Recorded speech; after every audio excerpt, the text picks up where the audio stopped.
Get to hear me now.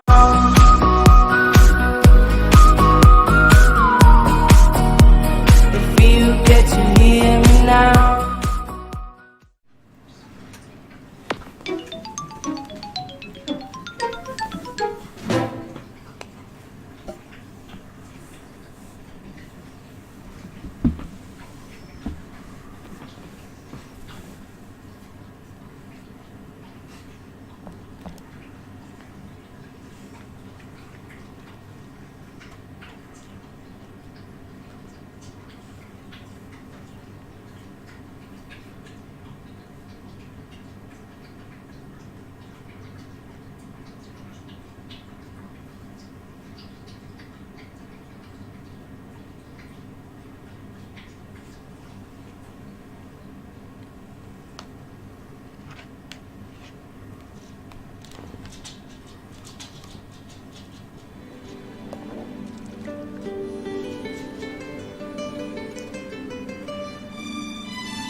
Welcome back, everyone, to another series here on the Yayo Gaming channel. This is your host, Redeye, speaking. I'm actually going to be hosting this particular series, so hopefully you're looking forward to it. I know I am. Anyway, I'm playing, as you can see, Lemony Snicket's Series of Unfortunate Events. This is actually an all-time favorite of mine, not only with this game, but from reading the books. I actually read all of the books when I was younger and really enjoyed them. I also saw the movie version of this with Jim Carrey as Count Olaf. I always preferred him myself. He did a great job and fit the character well. Anyway, hopefully, again, you're looking forward to this. Be sure to leave a like, comment, or subscribe to the channel if you're new. And here we go. I'm going to start a new game and get this first episode underway.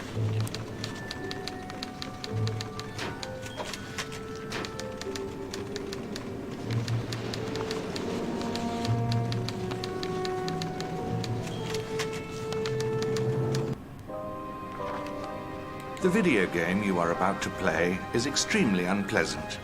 If you are interested in casting magic spells or saving the Earth from alien invasions, you might as well stop right now. If a happy ending is important to you, you would certainly be better off with something else. In this game, not only is there no happy ending, there is no happy beginning, and very few happy things in the middle.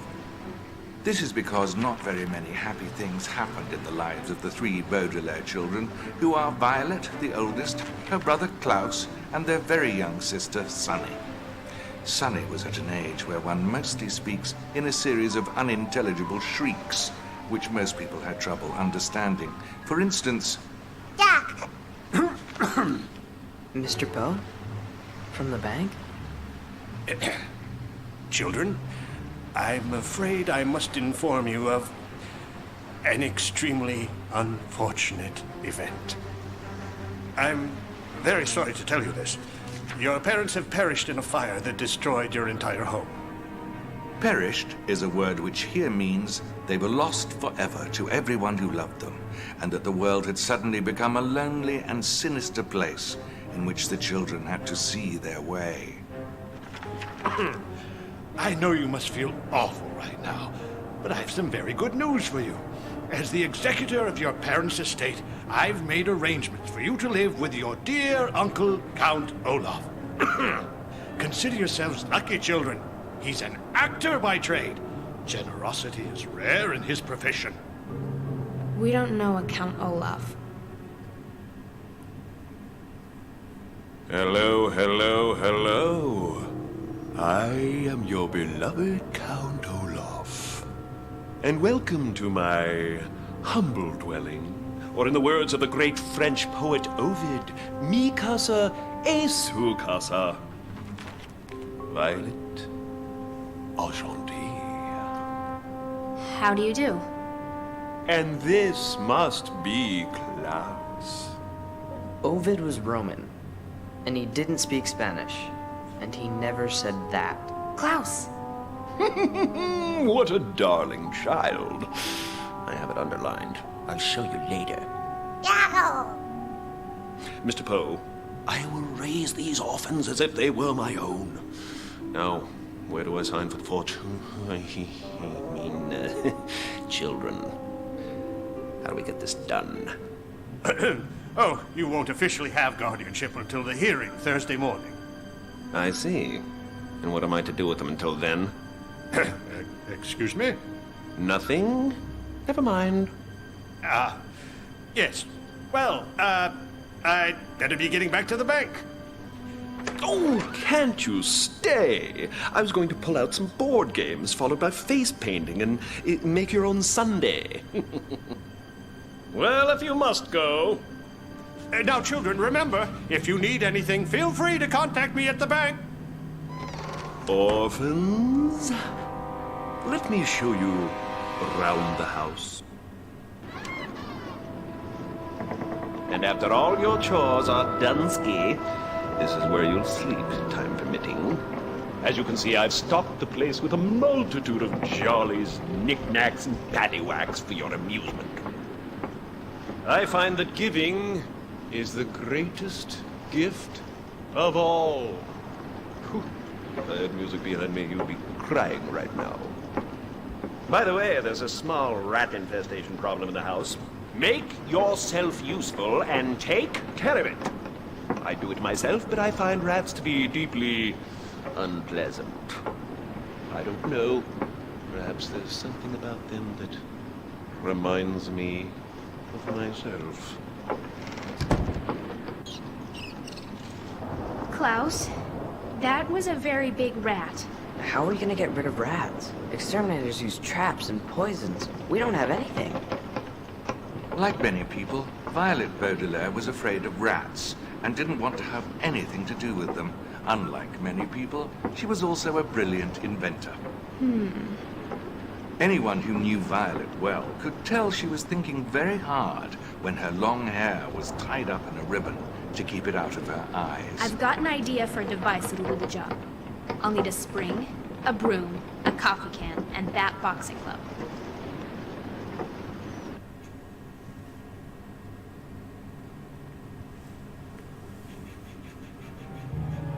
Both Baudelaire children will be needed on this adventure. Try switching to Klaus now. Yeah, that's the other thing about this game I liked is that, yeah, it also Lemony Snicket doing some of the narrating here, even in this, like he did in the movie. So, pretty neat. Well done. At times, the children will be faced with more laborious tasks. A phrase which here means pushing heavy objects across the room. Okay, then.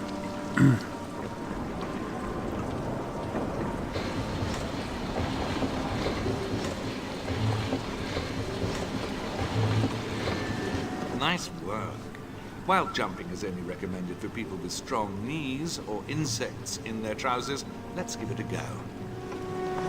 Stealing is a very impolite habit, and it is something you should never, ever, ever, ever do. Borrowing, on the other hand, is tolerable. Collect that boxing glove now.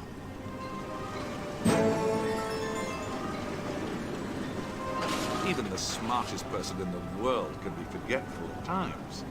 If you've forgotten what you're looking for, this list should do the trick.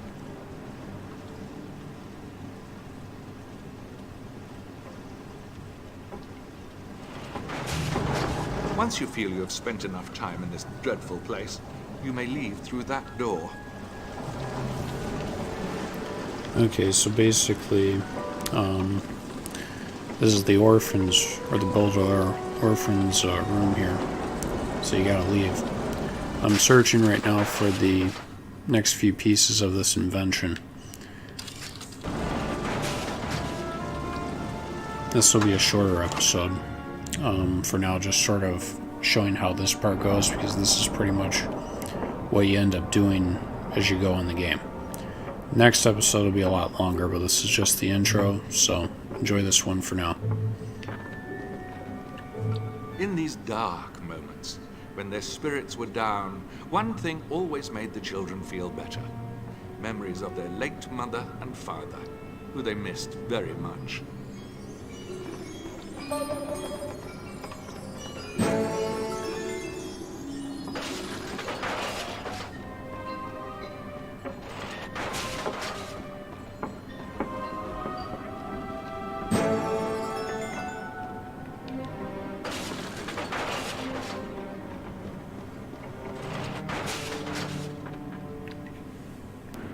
It's locked, but I can see inside. It looks like some sort of supply closet. Look at this. It's a ventilation shaft. Klaus Baudelaire loved books. Nothing pleased him more than spending an afternoon filling up his head with their contents. And everything he read, he remembered. I read a book about home ventilation once. From the size and age of the house, I'd say this is part of an old remote-mounted multi-port system. It should connect to other nearby vents and may lead to rooms behind locked doors. Sonny, you up for a challenge?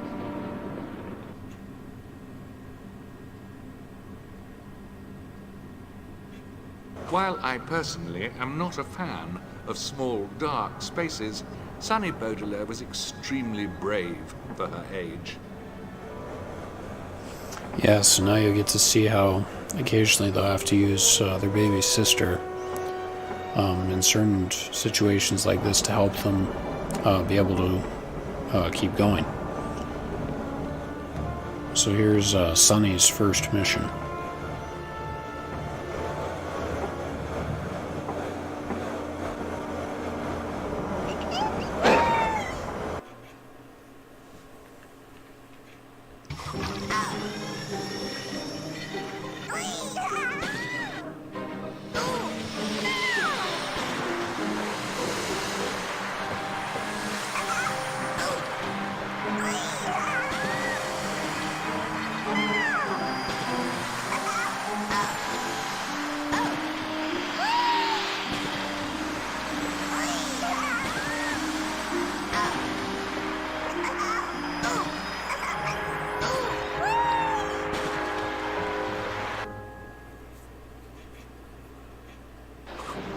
Sonny, try biting through the board that's blocking the door.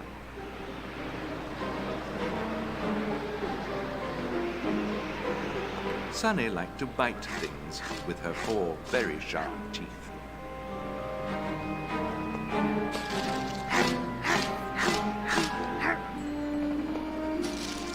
Sunny didn't enjoy pushing nearly as much as biting, but she would do anything to help her brother and sister.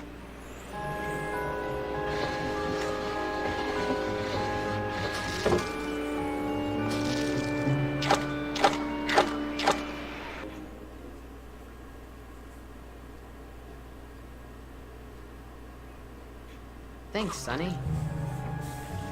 Alright, now they're into the secret room. Maybe we'll need them later.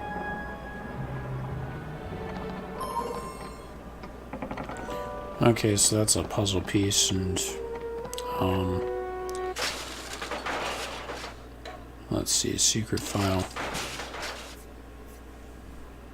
So yeah, I think there might be 75 pieces at least for this first part in Count Olaf's mansion. But this is just getting it started, so now when you collect all the pieces for an invention that Violet's come up with, then you have to go and actually make it and put it all together. We'll start with the coffee can. That'll serve as a casing for the device. Next, we'll use the broom. It'll be the handle you hold on to, Klaus. Next up, the spring. Springs store and supply energy, which we'll be needing for sure. And last, the boxing glove. Guaranteed to deliver a solid punch. And there you have it. I call it the Brilliant Bopper.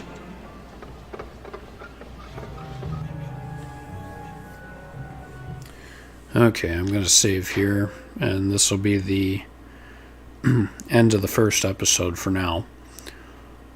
In the second part, I'm obviously going to play as them again and move on and try to take care of this rat problem that Count Olaf's got going in his house. So, anyway, hopefully you enjoyed that episode. I look forward to having all of you for the next one. Alright. Thank you for watching. See you in the next episode. This is Redeye signing off.